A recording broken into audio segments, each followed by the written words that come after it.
Hey and welcome to the MX-5 guide on the Charlotte Roval in iRacing.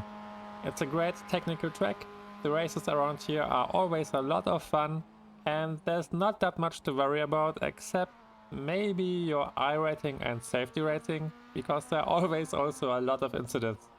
And I'm not even joking when I say that, because every other race you will see a big incident in the first few laps, be it in the chicane, in turn 3 or in the entry to the oval. So just be careful, and when you really care about safety or I-rating, then I would recommend you to start without a quali lap and start from behind. Like in all weeks, I've uploaded my lap files to the community Discord, which is linked in the description down below. You can download them, load them into your sim and practice against my ghost in your sessions.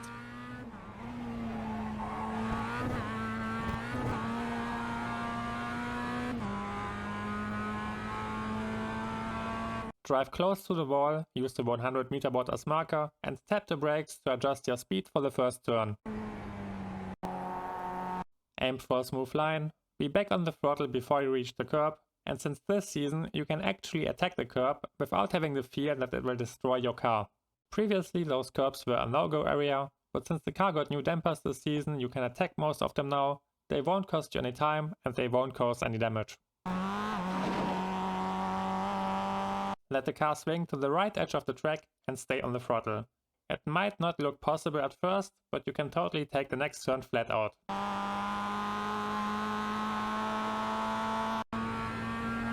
For the next turn, it's important that you push the car to the left edge of the track before you turn in, because we want a very wide entry. I'm using the pathway on the left side of the track as my turn-in point and turn in towards the upcoming inside curb when I reach it. As next, I'm using the bridge as a marker to lift and gently get on the brakes to get more control over the speed of the car. You really don't need to brake that much into the turn, just coast and the engine will do 99% of the work for you. Keep a soft touch on the brakes as you decelerate deeper into the turn and aim for a tight entry. The raised blue curb on the right side is probably the only one which you want to avoid, because when you hit it, it will let your car bounce to the left and you will get very close to the outside wall. We want to slow down even further, but we want to keep it smooth, and that's why I blip the throttle here to shift down into second gear. In most cases you won't be able to shift down naturally, because your car will be going too quick, or when you finally get the downshift, your rear will get unstable and you might start to drift. You can avoid both of those issues by stepping on the throttle for a split second as you shift down. This will not only allow you to shift down at any point, but it will also keep your car stable. Let the car swing to the outside of the track, and when you touch the blue line, then that's the point where you want to let go from the brakes and slowly engage the throttle again to push the car towards the exit. Steadily increase the pressure on the throttle as you accelerate into the exit.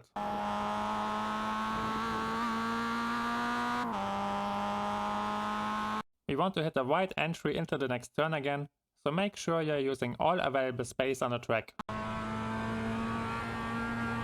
Keep your eyes on the track, accelerate through the first right-hander and look out for those tire marks. They are your marker for braking. Once you reach them, you want to hit the brakes and shift down into second gear. Let the car swing to the left edge of the track and be prepared to countersteer. As you can see it on the screen right now, the car really doesn't want to go straight into this uphill braking zone. You will need to put a lot of effort into keeping it straight and countersteer a lot to keep it stable. Be aggressive on the throttle, and to get a good entry into the next section, it's important that you get a really tight run around the wall. So don't be hesitant in your practice sessions around here, crash a few cars until you find the limit, but once you got it nailed down, you will be able to hit it in your races without any issues. Make sure you attack this inside curb to get a nice entry onto the short straight before we get back on the oval. Lift once you reach the crest, which is located roughly at the end of the cones, and let the car swing to the right edge of the track. I'm using the green light on the right as marker to engage my throttle again and accelerate back onto the oval. It's important that you get a clean entry onto the oval, otherwise you will lose time all the way down until we reach the next braking zone at the chicane. A clean entry is mostly defined by pushing the throttle only one way, and that's further down. Once you engage it, you don't want to let go from it again. Instead, you want to steadily increase the pressure until you are back on the oval and can go flat out again. Aim for a tight line around the inside barrier on the entry. When you go wide, you will have some troubles to avoid the outside wall once you get back on the oval.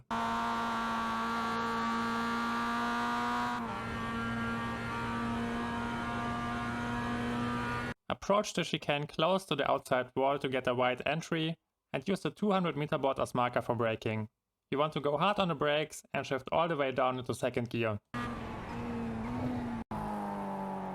As mentioned in the first turn, you can attack the raised curbs now, so attack the entry of the chicane, stay off the throttle as you turn the car towards the exit, and attack the exit curb while trying to be aggressive on the throttle to accelerate as early as possible back onto the straight again.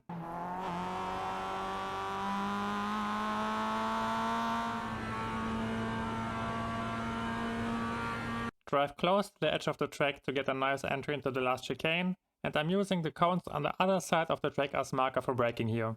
You want to go hard on the brakes and shift down into second gear.